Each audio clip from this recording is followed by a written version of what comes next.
서울시 광진구 구이동 2호선 강변역에 가면 누구나 떠올리는 두 가지가 있습니다. 바로 동서울터미널과 테크노마트죠. 서울 4대 터미널 중 하나로 불렸던 동서울터미널은 기차와 지하철이 발달하면서 주변 상권이 많이 위축되었지만 여전히 많은 사람들이 오가는 모습입니다.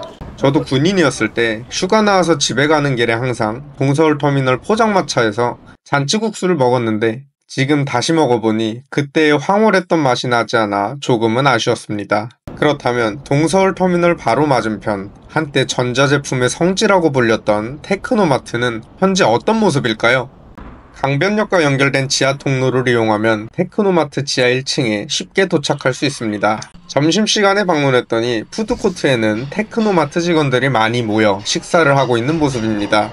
모르는 사람들이 보면 이 정도면 사람이 많다고 할 수 있겠지만 여기는 원래 점심시간만 되면 자리가 없어 모르는 사람이랑 합석을 해야 되는 곳이었습니다. 일부 공실로 방치된 식당도 여기저기 보이지만 그래도 이 정도면 상권이 아직 죽지는 않은 것 같습니다. 금강산도 식후경, 저도 여기서 제일 잘 되고 있는 식당에서 점심을 먹어보았습니다. 이 구수한 청국장과 달짝지근한 제육볶음 세트가 단돈 9,000원으로 직원들이 많이 오는 곳이라 그런지 가성비와 맛이 아주 뛰어났습니다. 밥을 다 먹고 같은 건물에 또 다른 식당가인 9층으로 올라가 봤습니다. 지하 1층 푸드코트는 저렴한 가격에 직원들로 붐비지만 9층은 일반 손님들을 대상으로 한 전문 식당가라서 한층 조용한 모습입니다. 식당 사이사이에 공실이 하나씩 꼭 껴있고 2018년에 폐업한 가게는 6년째 손님들에게 마지막 인사를 보내고 있습니다.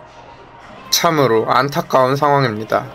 여기는 8층 컴퓨터와 게임기를 전문으로 파는 매장이 모여있는 곳입니다. 절반 이상이 이미 영업을 하지 않는 상태로 방치되고 있으며 그나마 운영 중인 매장에도 손님이 거의 없습니다. 20년 전만 해도 이곳은 스타크래프트 열풍과 함께 컴퓨터를 구매하거나 업그레이드 하려는 사람들로 인산인해를 이뤘지만 인터넷의 급격한 발전으로 인해 많은 사람들이 인터넷 최저가로 컴퓨터를 간편하게 구매하게 되면서 이곳은 점점 쇠퇴하기 시작했습니다. 현재 테크노마트 집합상가는 심각한 공실 문제로 인해 월세를 아예 받지 않고 임차인을 구하고 있는 상황입니다. 한 구자당 관리비 월 20만원 정도만 내면 이곳에서 장사를 할 수 있지만 이미 쇠퇴한 상권에 누구도 선뜻 발을 들이지 않는 모습입니다.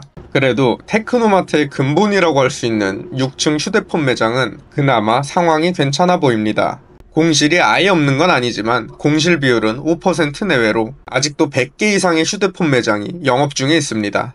나이대가 어느 정도 있는 손님들이 간간히 보이긴 하지만 그래도 핸드폰 매장 직원이 손님보다 최소 5배는 많아 보입니다. 2000년대 서울 경기권에 살던 사람들은 대부분 핸드폰을 한 푼이라도 싸게 사기 위해 테크노마트 6층에 가본 적이 있을 것입니다. 저도 스마트폰 시대의 초창기 여기 여러 매장을 돌아다니며 조금이라도 더 저렴한 핸드폰을 찾기 위해 열심히 돌아다녔던 기억이 납니다.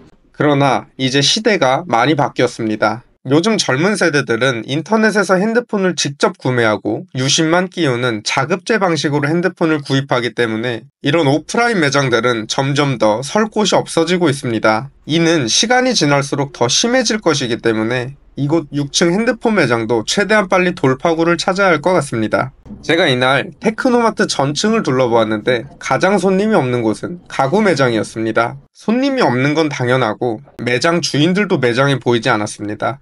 점심시간도 아닌데 가게 문 열어놓고 다들 어디로 간 걸까요?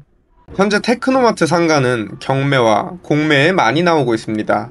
이 3평짜리 집합상가는 최초 1,600만원으로 감정되었으나 여러 차례 유찰을 거쳐 최종 180만원에 낙찰되기도 했습니다. 낙찰가율이 10%를 겨우 넘는 상황입니다. 이런 집합상가가 싸다고 100만원, 200만원의 낙찰을 받아도 추후 큰 문제가 될 수 있습니다. 밀린 관리비가 있다면 새로운 낙찰자가 밀린 관리비를 전부 내야 하기 때문입니다.